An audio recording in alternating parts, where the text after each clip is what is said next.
Hi, happy 1 year anniversary of being in this panini. So much has changed, y'all. So much has changed in a year. Like, for example, I am crafting today. That's why I'm on the ground. I'm about to engage in some crafts. I know, it sounds crazy. I'm not a crafty bitch. I mean, I'm a crafty bitch. Today's video is about healthy domesticity. And I know that I'm shouting. But that's what today's video is about. Obviously, I have feelings, and I have feelings because I've been in my house for a year. And as far as I'm concerned, I'm a domestic goddess. Let me show you.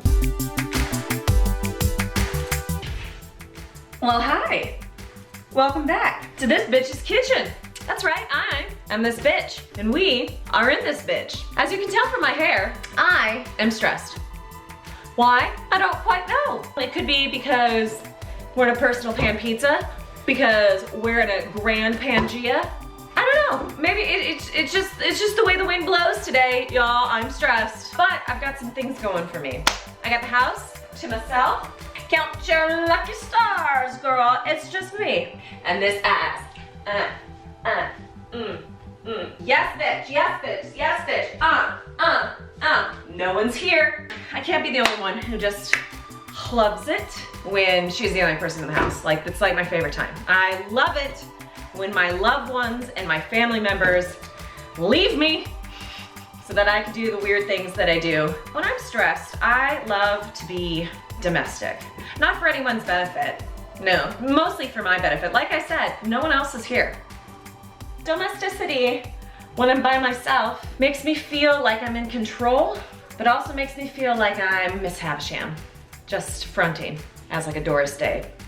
That's neither here nor there. Today, I am going to use my domestic talents to try to quell my stress levels, and I'm gonna be making some soda bread. And we're gonna see by the end of this if this actually helped my stress levels or if it increased it. Because, you know, it's really a grab bag when we walk into this kitchen, okay? Sometimes I come in here and I make a nice chicken and rice dish with sauteed broccolini or like a dill salmon with an avocado salad on the side. I can go off and go hard in the kitchen, y'all, when I'm feeling like it. You know, when that magic hour has touched me. I can also fuck it up royally in the kitchen. My friend Jared and Megan Moikoff know of an infamous night when I invited them over and my pasta turned into paste. So we had pasta paste for dinner. Maybe that'll happen here, who's to say? In honor of St. Patty's Day, I decided to connect to my Irish roots and make soda bread. Irish soda bread, but two different kinds, y'all. Not just one type. I'm gonna make a classic type that I found on the internet. And then one using an Instant Pot. What's an Instant Pot, you say? What? Girl. So the Instant Pot is like a combination pressure cooker and like slow cooker. It's the stuff of miracles. I think that my Irish ancestors would want me to try a traditional recipe like this in the Instant Pot. Why? Because I'm lazy. And that laziness came from somewhere. It's not just a personality trait, bitch. It can be genetic. Like, we fled Ireland when that famine happened, right? We were like, bitch, like, hey, skirt, like we were gone. So I'm gonna compare and contrast both of these recipes. I'm gonna see which one tastes better. Also, from a couple months ago, I tried to make a 300-year-old Christmas cookie recipe and it turned out like garbage. I mean, we ate the cookies. They got really hard and then we would dip them in whiskey. Nothing went to waste, but I'm not great at baking. However, I'm digging deep. Yeah, I'm digging deep into my Irish roots to see if I can pull this bad boy off. Fuck, let's get started. All right, so we got two recipes here in front of me. I'm gonna go ahead and try the classic recipe first, just because I believe in getting the hardest part of your day over first. You know, like wake up, work out. Wake up, engage in conflict, solve that problem, move on with your day, you know? It's a lot of bullshit coming from me, from somebody who hasn't been working out before 2 p.m. since like May.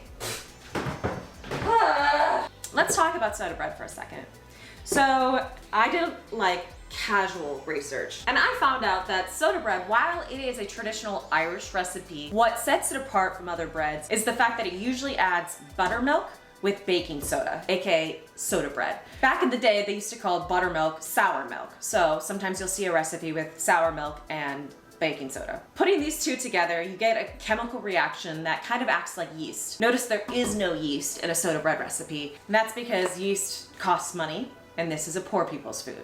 I mean, it's not like a poor person's food, but the recipe was developed around like the 1830s to 1880s, around the time that Ireland was in a terrible famine and people were really struggling with their finances and struggling to get like premium quality ingredients. Okay, let's make it. I'm stalling. We need a big old bowl. Got one of those, many of those. Okay. Oh no. Already I've messed up by removing the canola oil. The other day I was having like a pity moment for myself, and Patrick was like, babe, you have the chaos magic about you, so just trust that. And I almost jumped his bones when he said that. All right, I'm gonna start with just greasing this bad boy up. Whoa, that is coverage. I must have not bought like spray baking oil in a while. I was shook. Holy shit. Should I sift this out? It doesn't tell me to do it in this recipe, so I'm not gonna do it. I remember when I was baking the cookies last time, that was a big comment that I got in my video, like, why doesn't she sift her flour? I'm like, well, what? Wow, you guys, this is going really well. So as I was making this, I spilled the salt. That's something that would definitely disturb my Polish Catholic ancestors. My grandma, whenever we'd make a kettle of tea, when the kettle would sing, she would drop to her knees and say that that was all of the souls in purgatory crying out to be saved. That was the casual tea making experience in my household growing up. Where are we at? Where are we at? Stress check. I started this process at a 7. Right now, I'm at a 6. I put in my salt and then the margarine.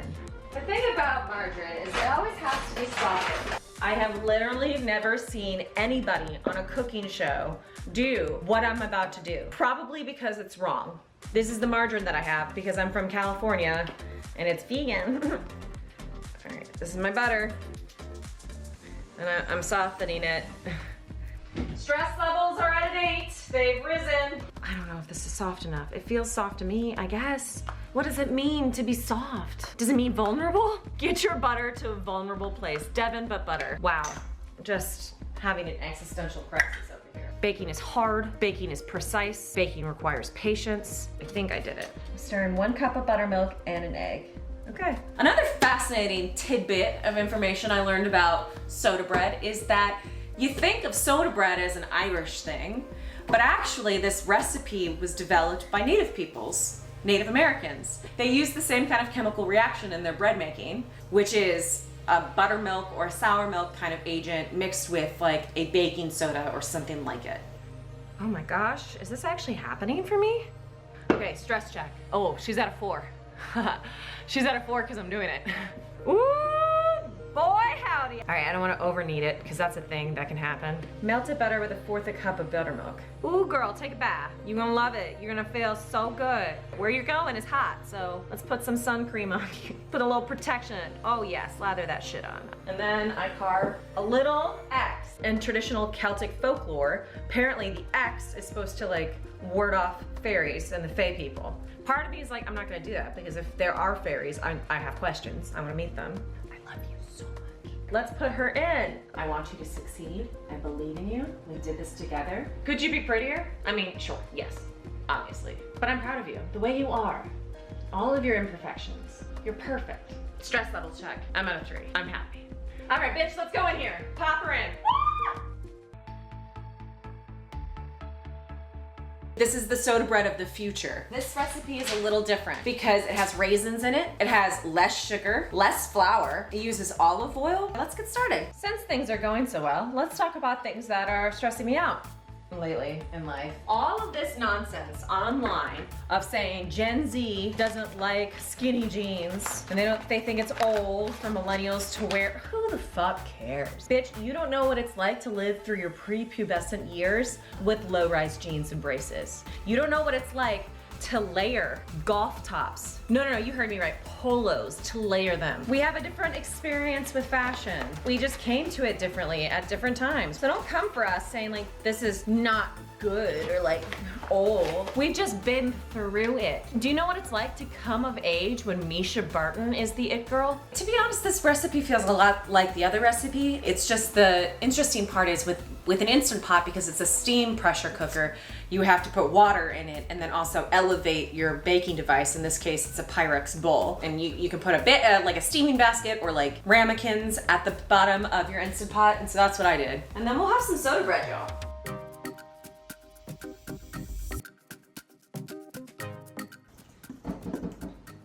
No.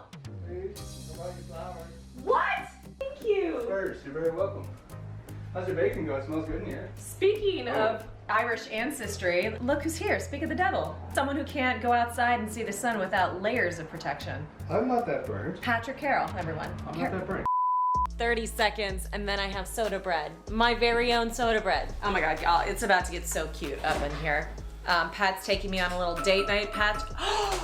Pat is taking me on a little picnic, a little Patnick. Wow, I don't want to call it that. All right, we'll workshop it. We're gonna take some of the soda bread with us. Hey, say hi to my dad, everyone. All right, I'm gonna pull it out of the oven. Ooh, there it is.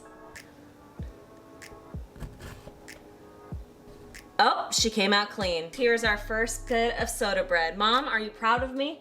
Yeah. The soda breads have last through the weekend. Our classic soda bread has gone a little bit faster than our Instant Pot soda bread. But if we unwrap it now, you can just see. It's just a little harder. It's still pretty squishy and moist. This Instant Pot soda bread is just a little bit more moist. Obviously, because I think it's steam baked, and I think it because it has fruit in it. So we've been just basically having the Instant Pot version for breakfast, the other version for like dinner, mopping up stews and soups and stuff like that. I was really anticipating that the classic soda bread was not gonna age well, that it was gonna get really crusty and stale, but no, it hasn't been. We've been wrapping it up in foil, which I'm sure there's a better way to like preserve your breads, but that's the way we do it in this household. Right, Bones? You know? So, yeah, I know. I'm just really excited that both of these breads have lasted the weekend. Now I'm like, am I a bread maker? Should I make more bread? Is this my new calling? Tell me in the comments below whether or not you think I should become a bread maker and try this out again. Thanks so much for watching, and I hope you guys have a happy St. Patty's Day. Keep the good luck coming, y'all, because Lord knows we're gonna need it in 2021. And we'll see you next week.